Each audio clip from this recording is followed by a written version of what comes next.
centered more. Lydia Dishman, welcome to the Powerhouse Women Show. Thank you. I'm excited to talk with you. I am endlessly fascinated with the kind of work that you get to do every day. Why don't we start with, can you share a little bit more about your current role and who you serve? Okay, I am a senior editor, growth and engagement at fastcompany.com. Fast Company is both print and digital. I work almost exclusively on the digital side, and I am now responsible for getting more readers to our site, more loyal readers to subscribe. Please consider subscribing to fastcompany.com. Love that. All right. Well, you've been working with Fast Company in some way, shape, or form, I believe since 2009, if That's I correct. got that correct. Yes, you did. So obviously you've worn a number of different hats. Your role has evolved. Can you talk about how your role has evolved in those years since 2009? Well, I started as a freelance reporter back when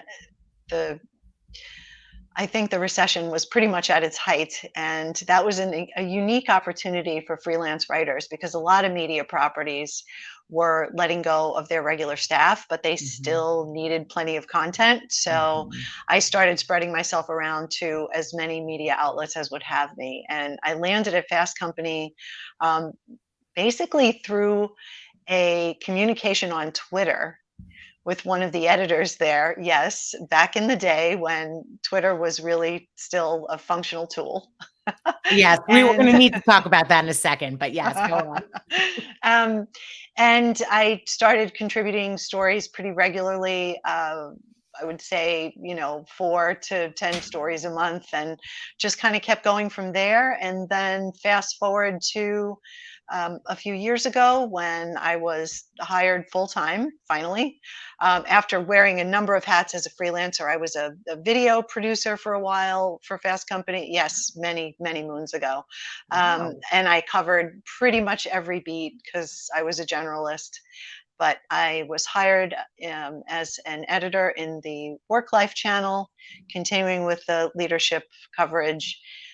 Then was promoted from there to this role now, which is strictly audience focused. Well, let's talk a little bit about the Twitter, because I do want to get your perspective on this. I know from other friends who I've talked with who are journalists that Twitter typically is a great source for journalists. You get the opportunity to kind of hear things very quickly there as a platform. It's one there where you can find a lot of news before it really gets to be more widely known. It sounds like you've also experienced the evolution of Twitter since you've been on the platform for a while. How do you use it now, or how do you think it's being used by journalists today, if at all, versus how it was used in the past? When we started using Twitter as journalists, and I'm speaking about my freelance compatriots out there, we were using it to both get sources and to find editors to have conversations with about coverage. And one of my freelance friends and I were doing editor chat once a week. That was back when you could search the hashtag and actually find some interesting content. And we would run an hour Q&A session with different editors about, what types of things that they liked for their reporters to cover. And it was really, really valuable back then. Over the years, it evolved for me basically to promote stories that I'd written, certainly to find sources, and the live feed was excellent to see what was trending. That said, in the last few years, I've taken a pretty big step back, especially with the changing of the guard. And I'll just leave it there. I personally do not find it as valuable anymore. I know that some of my colleagues still use it pretty heavily, and Fast Company does run Twitter Spaces fairly frequently. I have found other ways to get my news find out what's trending, and certainly reach out to people that I would need to talk to. Yeah. I can appreciate all of that. I think too, what's interesting is to see how Twitter has evolved. I remember when they launched Spaces, I guess it was on the heels of Clubhouse, which Mhm. had a moment Mhm. briefly Five during five COVID. minutes, yeah. Yeah, which I mean, it did seem like a very powerful tool for a period of time, but I Mhm. know that, I guess as it evolved, as many things do, you either you really come into your own as a platform or you don't. And it seemed that Spaces though made a lot of sense for Twitter. Mhm. So, and it's interesting because it reminded me a lot when it launched. It reminded me a lot of the Twitter chats that you mentioned that existed years ago. But Mhm. it was actually chatting as a Yes, real like yes, exactly. conversation as opposed Mhm. to typing out whatever it was that you were Yeah. having conversation. Question, answer, hashtag. Question, answer, Exactly. hashtag. Yeah. Yeah, yeah. Yeah. So, looking at the time that because you've spent, I know we talked about the fact that you spent a number of years in the media space, and you've worked at CBS Interactive, USA Today, obviously also with Fast Company. How do you think the business has evolved over that period of time, and how has it affected the way that you do your job? Uh, it's been really interesting to watch the evolution, certainly in terms of what we can understand about our readership.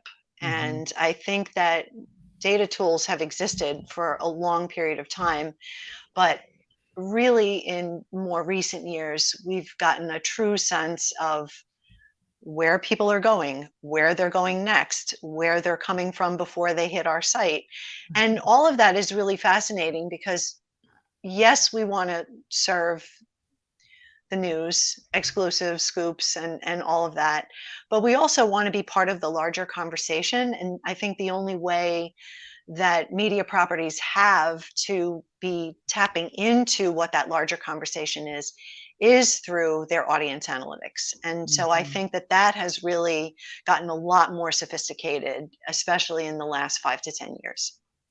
It just occurred to me as you're talking I think also about how much conversation we've been having just in the last few months, and the last few weeks about AI and Hmm. generative AI and how Hmm. that is going to change every part of our lives. Hmm. Some things that maybe sound amazing and others that maybe sound a little bit scary.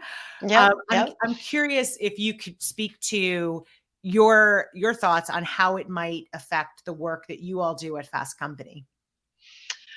We've certainly been on top of all of the breaking news about ChatGPT and Dolly and all of the other generative AI that's sort of bubbling up now. I think what's interesting is that artificial intelligence has been around for decades. And I want to say about 5 to 7 years ago, I was really covering AI as it's used in hiring Mm, with specific regard to removing bias in the hiring mhm, practices. And mhm, that was really fascinating. And what I could not quite understand was why the rate of adoption was so low. mhm, It wasn't that there was a fear that this AI was going to take over people's jobs. A human needed to be on the other end of this in mhm, order to commandeer a hiring practice. But we know the business case for diversity, and we know that technology can be very sophisticated at removing some of the markers that would trigger unconscious bias in a hiring mhm, manager. So mhm, it really did not come to fruition. And I was wondering when the next iteration of that was going to be. And so this mhm, is my long winded way of saying that all of a sudden it seems that generative AI has become sort of the new AI thing to latch on to. And I think what makes it so compelling, and with particular regard to media, is it's sort of Google search on steroids. Now Yeah. we are able to understand what people are really looking for, what they're asking for. I mean, we're Mhm. not totally privy to that information yet. I don't want to give anyone the wrong impression that we have some, you know, wizard Mhm. behind the curtain pulling the strings here. But I do think that media really needs to pay attention to how people are using this and how they're Mhm. using it to surface information so that we can Mhm. stay right on top of that conversation and Yeah. deliver the most valuable journalism to our readers. Yeah. Well, and thinking about your new role, and thinking how to grow an audience, that of readers for Fast Company and fastcompany.com, in particular, I'm curious if you can talk a little bit about how our consumption habits, how that has changed in terms of the appetite for having subscriptions. I mean, this is not just as it relates to me, to, let's say, news, but also to how we view content for entertainment purposes, streaming Hmm. services. Hmm. I just would love to get your perspective on that, since that is a bit more of the area that you're focused on now. Well, we know consumption habits have changed radically. A Hmm. lot of people, particularly young people, get their news not from news sites, but they see it first on social media. So having a presence on social media is, table stakes at this point. What we need to, I think, better understand as journalists is what is the best way to serve up the most information in the space that you have. So, Hmm. for example, Gen Z on TikTok. Hmm.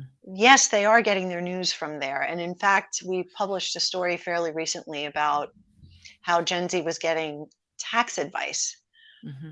on TikTok. Hmm. And when we did a deeper dive, it showed that some of the advice was actually really on point. Hmm. So when we think about extrapolating that, we have to realize that while consumption habits have changed and maybe the 1,200 word story isn't the sweet spot anymore, we Hmm. need to rejigger our whole process in order to serve up at least part of the information there. Hmm. Is that an intro to a story? Is that the scoop? And Hmm. then we do the follow up day two story. These Hmm. are the kind of conversations that I think a lot of us are having right now.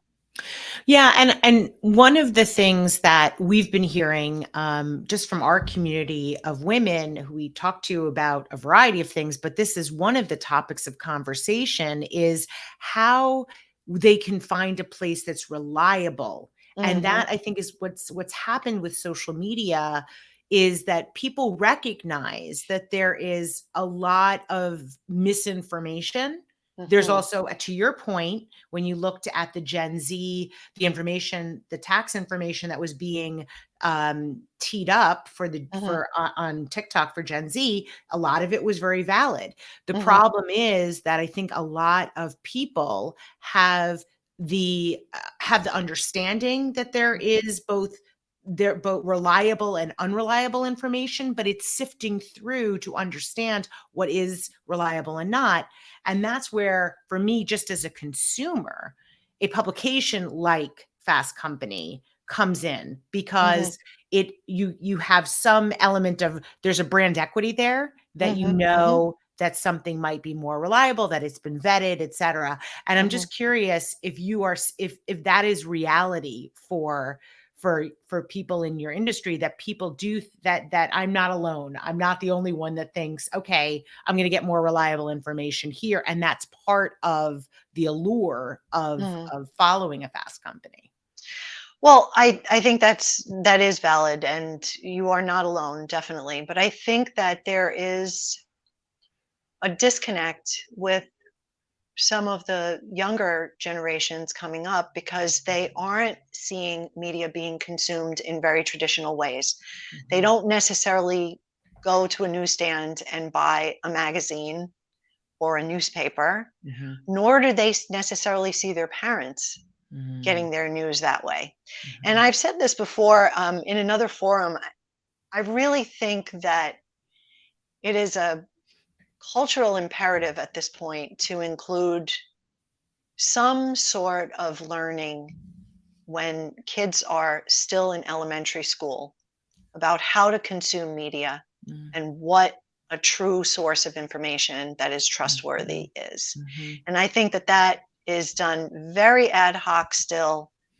And it is actually dangerous to mm, not teach kids what information is true and where are the reliable sources for information, because you see how things blow up on social media and it's very easy to believe, well, 100,000 people are looking at this right now, so it must be true. Is that really mhm, a measure of mhm, true information? Not mhm. necessarily, but people don't know what they don't know.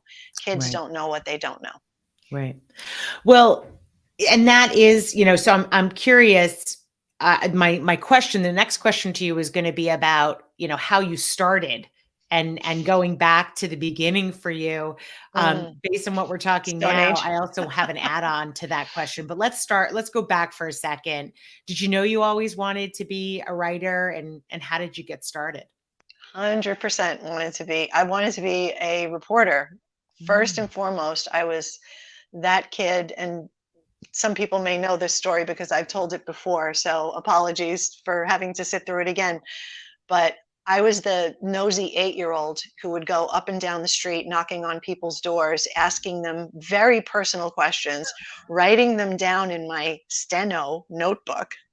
And then I created the daily for my neighborhood, and I was handwriting it very meticulously. I got a penmanship award in 3rd grade. And I did this a few times, and then obviously I ran out of steam and I had extracurricular activities, but that bug never left me. I always wanted to be a reporter. And when I was in high school, I worked on the school paper. When I was in college, I worked on the radio station. I was pulling the news off the wire and redoing it for someone else to read. And my first paid news job was at NBC News many, many, many years ago. And what were you doing for NBC News? I was in the page program. Oh, Yeah. I those are like right out of college, right? Those programs? Yes, or just before. So I did a 6-month stint before I officially graduated. I had a very light second half of senior year, and I did that.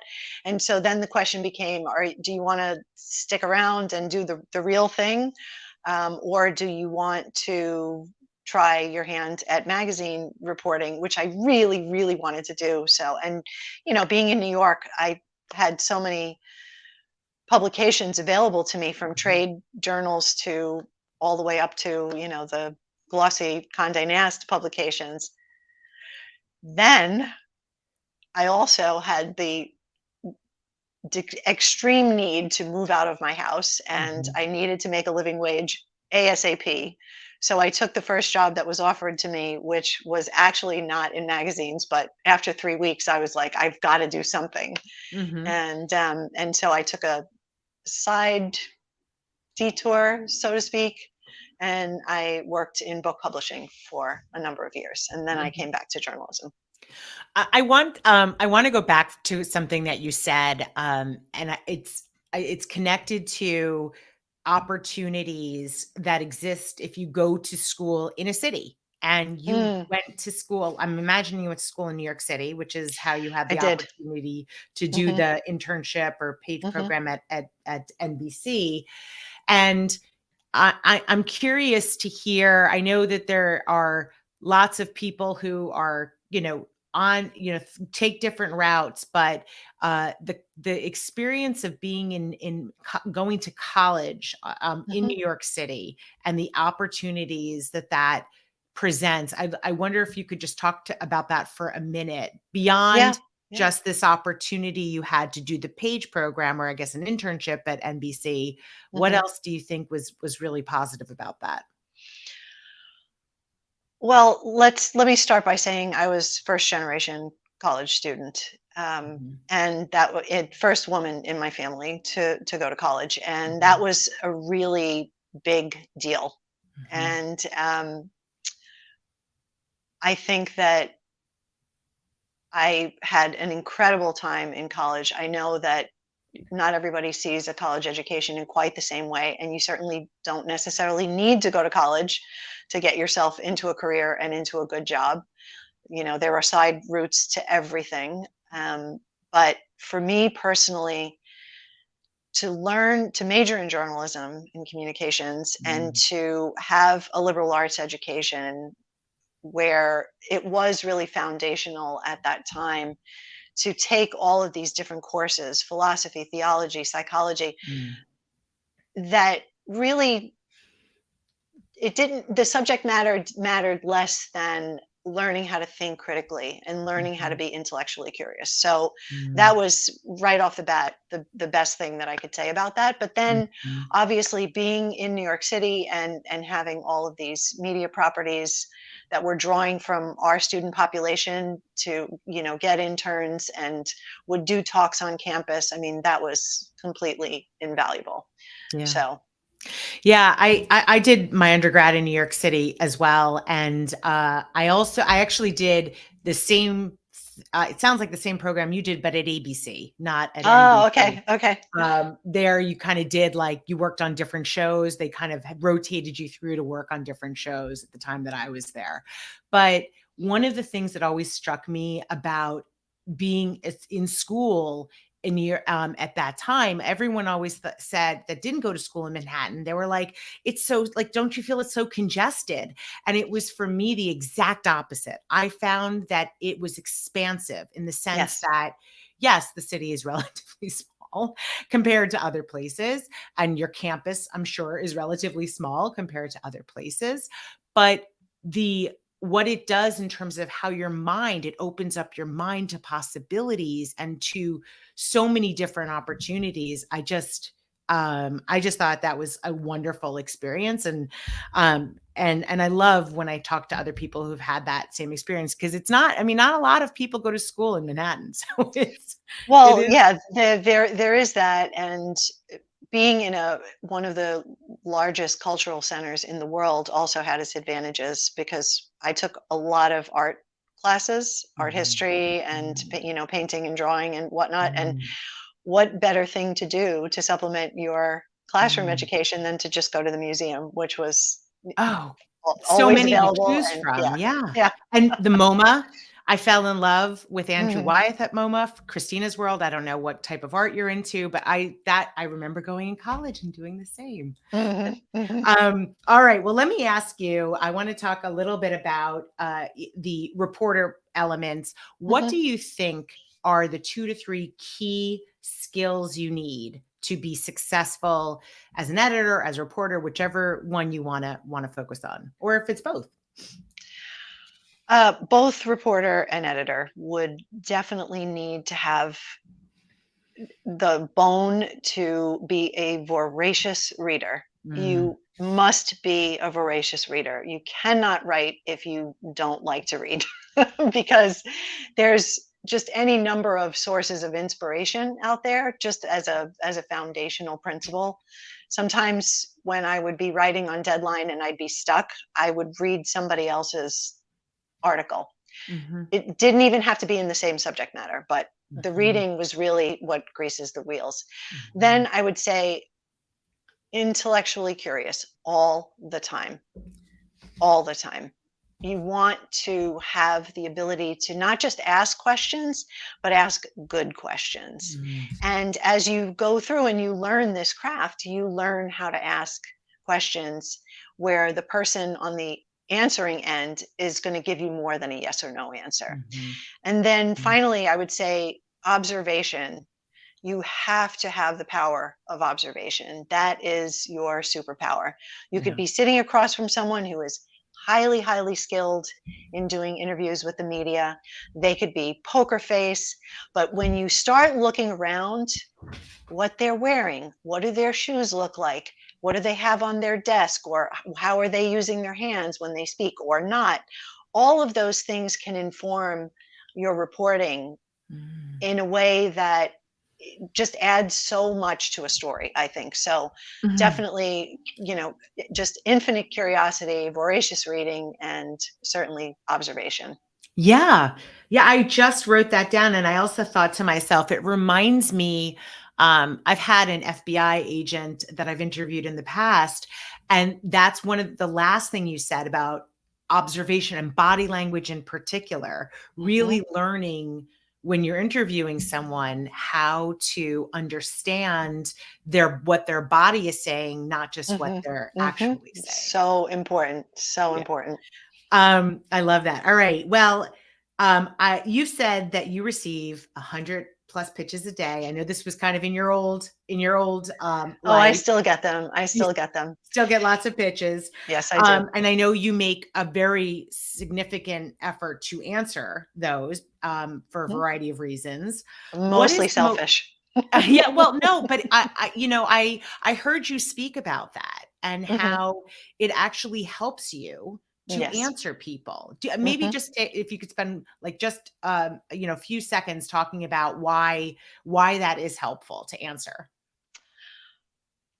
Right off the top, it will take away some of the pitches that have absolutely no relevance to your beat. Hmm. So if I see something that, let's say, is about, restaurants, I didn't cover restaurants or Hmm. hospitality back in the day. Well, I did many, many years ago, but I would say, this is not relevant to my coverage. Please take me off your list. I had a canned response. Yep. That person would never email me again. Or if they did, they'd be like, sorry, you're removed. Yep. Amen. Hallelujah.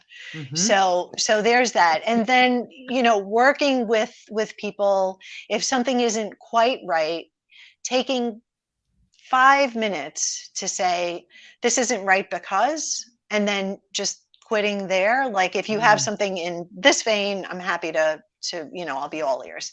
yeah. That's also helped hone what is sent to me.